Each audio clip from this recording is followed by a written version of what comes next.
conspiracy theory here. It can't just be everything I just said. It can't just be that people feel like this healthcare system is rapacious, that it has resulted in the... What's going on, you guys? Today, Emma Vigeland is dragging Candace Owens.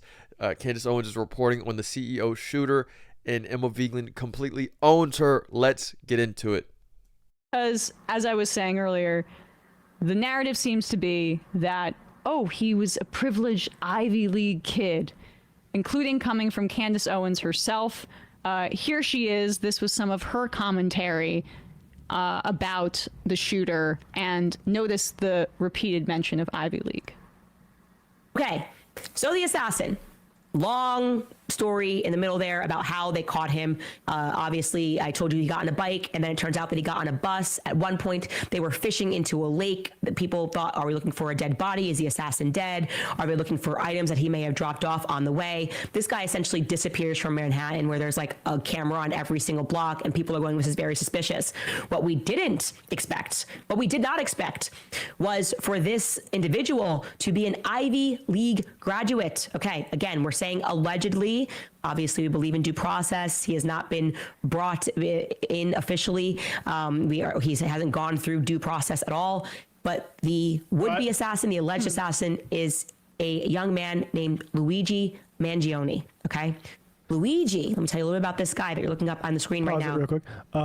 Just to note, George Farmer, Candace Owens' husband, former chairman of Turning Point UK, former CEO of Parliament. Attended Oxford University. Earned a degree in theology. Interesting. Go ahead, Bradley. Mangione, okay? Luigi, let me tell you a little bit about this guy that you're looking up on the screen right now. He is 26 years old. He bills himself as anti-capitalist. He's an Ivy League graduate. He's taken into custody. Here is the story of how.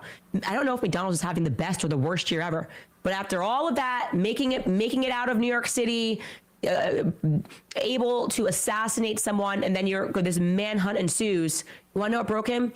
He needed to get something from McDonald's. He was hungry, and he went to McDonald's. Right here, we have Emma Vigeland and her crew dragging Candace Owens for referring what school Luigi went to. And does it really even matter, or if anything, does it solidify the point that, yes, someone who may have even came from a better position in the class system is still having an issue? That should even solidify and push the point further. What is she even talking about? What is she getting at? Let's keep on going. Which is 100 miles east in Pennsylvania. He was in a town called Altoona. An employee recognized him. He was like, I've been seeing this guy. I'm obviously following the story. People are obsessed. It's like a true crime narrative here. We've never seen anything like this. Someone just getting assassinated like this, and how cool he was. I should also remark, if this is the alleged killer, Luigi was incredibly calm and collected as he unjammed his gun and then took a couple of more shots and really just kind of strolls away. So we're thinking, is this tactical? Is this like somebody that's working for the deep state? I don't know. He seemed way too calm. Well, that's how they caught him. Just a McDonald's employee was like, I recognize this person. The part I wanted to get to. So she mentions Ivy League like 3 times. And then, I don't know, could this have been a part of the deep state? That is right-wing conspiracism distilled for you. Resentment against vague cultural elites to distract you from the class politics that the Republicans make worse. And then there's probably a conspiracy theory here. It can't just be everything I just said. It can't just be that people feel like this healthcare system is rapacious, that it has resulted in the deaths of tens of thousands of Americans every single year, and that everybody you know that doesn't come from affluence will say, even if they do, like this kid, I have had a nightmare situation with this healthcare provider. Yeah. I have had a nightmare situation with the hospital with surprise billing. I've had a nightmare situation with my pharmaceuticals, their price getting jacked up. I have had a nightmare situation trying to get a claim through with my insurance company and trying to call them over and over again to give me my basic needs, even though I'm paying you. And Emma Vigeland is unrelenting on Candace Owens. Why are you going to bring conspiracy into this issue for any reason? What are we going to gain from making this some type of conspiracy, making it more trivial than it already is? Let's look at it for what it is. It's someone who came from a position, who decided that they had a bad issue with their back, they had bad issue with the healthcare, they had a bad experience, and they took that out on the ones who are necessarily in charge of the way that these policies are going. And we see that it even made a difference. Why don't we cover the difference that some of these other healthcare providers are already changing? Why don't we talk about that? Why do we have to make it immediately trivial and start talking about the deep state? Start making it something that it isn't and destroy the meaning, if there is any meaning, to this symbolic thing that Luigi Mangione did.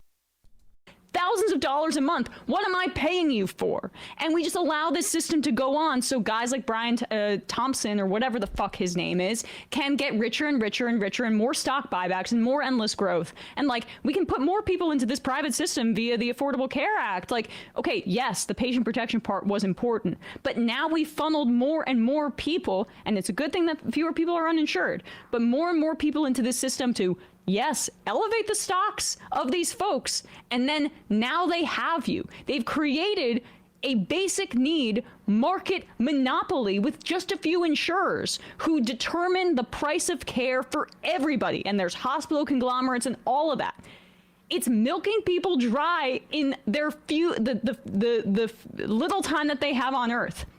And you think people aren't mad about that? You know what it must be? It must be a deep state plot, and the fact that he's an Ivy League graduate. That's actually probably the more plausible explanation. Right-wing populism is a joke.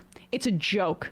If you really think that people like Candace Owens, or anybody like that is trying to say that there's, left and right, we can come together on this and whatever. Like, I'm hearing that from anyone from Sagar to TYT now. You are a mark, or you're being paid to say something differently, or whatever. Your politics don't necessarily. And right here, Emma Vigeland draws a line in the sand, saying that the left and the right will never see the issue the same way as long as the right trivializes these issues, as long as they do not see the implications of a social impact with these events that are occurring. Match with what you're purporting and whatever. Yeah, I mean, not specific about that, but the point is just like, this is really the display of the hollowness of right-wing populism, because even if Republican voters feel this way intrinsically, you're not going to get this from right-wing commentators and people who actually make have power within the Republican Party. So that's it, you guys. That's Emma Vigeland going off on Candace Owens. She drags her through the mud. Candace Owens is really just spewing nonsense as usual. She is all tabloid at this point. She is going completely hotep, completely dollar is the pyramid on the dollars, and it is a disgrace. We see that Emma Vigeland is tearing her down, able to see through the lies. But let me know what you guys think in the comments. It's another day in the progressive way.